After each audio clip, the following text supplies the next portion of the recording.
ये बयान करने की जरूरत इसलिए पेश आई कि हम मुकाबला किससे कर रहे हैं। अपने से कई गुना बड़े दुश्मन भारत से हमारा मुकाबला है। क्योंकि पाकिस्तान के आर्मी के चीफ इससे पहले भी और ये भी कह चुके हैं कि हम 6 घंटे तक लड़ सकते हैं इंडिया के साथ। क्योंकि एक तो इनकी पूरी जो बैटरी थी मिसाइल्स की वो यूक्रेन को दे दी, और अब इनकी कंट्री में कुछ बन नहीं रहा। भीख मांगने गए थे, बेचारे बन के गए थे। पहले इनके लीडर कटोरा लेके जाते थे, उनके आर्मी चीफ चले गए कटोरा लेकर। तो यूएस ने इनको बड़ी अच्छी सलाह दी, प्रॉपर सलाह दी कि इंडिया के साथ अपने रिलेशंस मेंटेन करो। सर ऐसा क्यों है कि पाकिस्तान के हालात वाकई इतने बुरे हैं या लोगों ने ज्यादा? वो पाकिस्तान के साथ कंपेयर नहीं कर रहे इंडिया को, वो इंडिया और चाइना मिलिट्री को कंपेयर कर रहे हैं। अब उनके लिए पाकिस्तान मिलिट्री रेलेवेंट नहीं है। अगर आप अभी रिसेंट में जो हालात हैं, वो इतनी बड़ी जंग के लिए बॉर्डर बहुत बड़ा है, बॉर्डर बहुत बड़ा है, तो ये इतनी बड़ी जंग के लिए सूटेबल नहीं है। सर ऐसा क्यों है कि पाकिस्तान के हालात वाकई इतने बुरे हैं या लोगों ने ज्यादा? अगर आप रिसेंट स्टडीज पढ़ें, जो रिसेंट स्टडीज आ रही हैं, वो पाकिस्तान के साथ कंपेयर नहीं कर रहे इंडिया को, वो इंडिया और चाइना मिलिट्री को कंपेयर कर रहे हैं।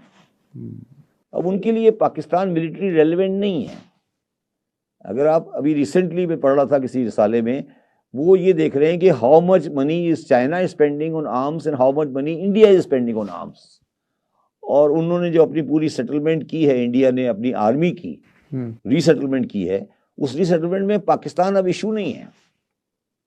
मतलब उन्होंने पूरा अपना जो आर्मी को रीसेटल किया है, उसमें पाकिस्तान को उन्होंने कंसिडर नहीं किया। उन्होंने ये अज्यूम किया कि जंग नहीं होगी।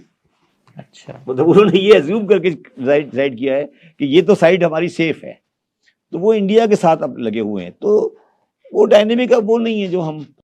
अमेरिका ने इनको कोई गारंटी नहीं दी कि आपको क्या देंगे क्या नहीं देंगे। उनको पता है कि अगर इनको सामान दिया जाएगा तो इंडिया नाराज हो जाएगा। जबकि अमेरिका इंडिया को छेड़ रहा है आजकल, उन्नू के चक्कर में, किसी और चक्कर में। लेकिन अगर अमेरिका ने इनको डिफेंस के इक्विपमेंट दिए तो इंडिया इनके ऊपर भड़क जाएगा, और अमेरिका भी डरता है इंडिया से।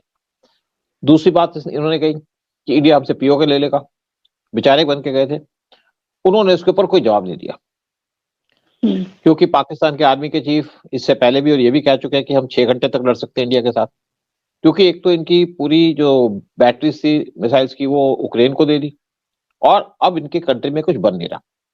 कुछ ना कुछ छोटे मोटे काम कर रहे हैं, लेकिन जिस तरीके से इंडिया अपना बिल्डअप कर रहा है डिफेंस सेक्टर के अंदर भी, कहीं प्लेन बन रहे हैं, हेलीकॉप्टर बन रहे हैं, कहीं पे मिसाइलें ली जा रही हैं, कहीं पे टैंक्स लिए जा रहे हैं, कहीं पे ड्रोन्स लिए जा रहे हैं। तो जितनी हम एक डिफेंस सिस्टम लिए जा रहे हैं, तो इनमें घबराहट तो है ही।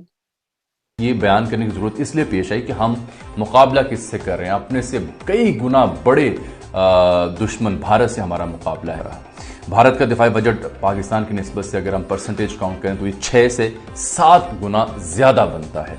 इसी तरह भारत वो मुल्क है जिसने 2016 से 2020 के दौरान ये दुनिया का दूसरा बड़ा असलहा दरामद करने वाला मुल्क बना है। इससे उसके जंगी जुनून का आप अंदाजा लगा सकते हैं। यही नहीं बल्कि भारत ने नए असले की खरीदारी के लिए सालाना लगभग 18 से 19 बिलियन डॉलर भारत इन्वेस्ट करता है, जो कि पाकिस्तान के बजट का तकरीबन 2 गुना है। इससे आप अंदाजा करें कि कैसे हम इसका सामना कर रहे हैं। तो ये 1965 की जंग तो हम जीते थे ना? हम नहीं जीते।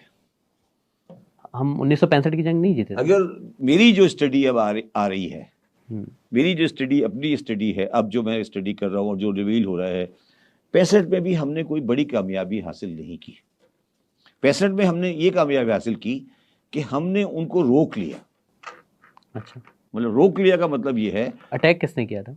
अटैक ओरिजिनली हमने किया था। हमने किया था सर। हमें तो किताबों में पढ़ाया गया है कि इंडिया ने हमला किया। मेरा थोड़ा सा बताता हूँ आपको। देखिए, आपने जो हमने शुरू में बात की थी ना कश्मीर की, हमारी सारी मिलिट्री मैन्यूवरिंग जो हुई है हमेशा ज़िंदगी में, वो हमेशा कश्मीर के पॉइंट ऑफ व्यू से हुई है। हम लोग कश्मीर के अंदर इन्फिल्ट्रेशन कर रहे थे 1965 में। अच्छा। और हमने 3 सितंबर को या 4 सितंबर, 3 सितंबर या 2 सितंबर को एक बड़ी इन्फिल्ट्रेशन की थी कश्मीर के किसी इलाके में, जो इंडिया को पसंद नहीं थी। उसको अंडू करने के लिए वो लाहौर में एंटर हुए थे।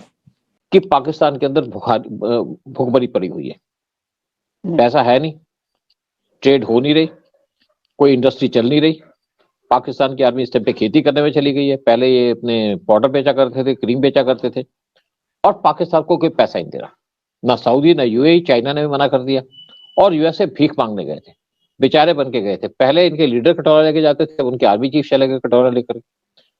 तो यूएस ने इनको बड़ी अच्छी सलाह दी, प्रॉपर सलाह दी कि इंडिया के साथ अपने रिलेशंस मेंटेन करो और यहाँ पे पीस लेके आओ, ट्रेड करो।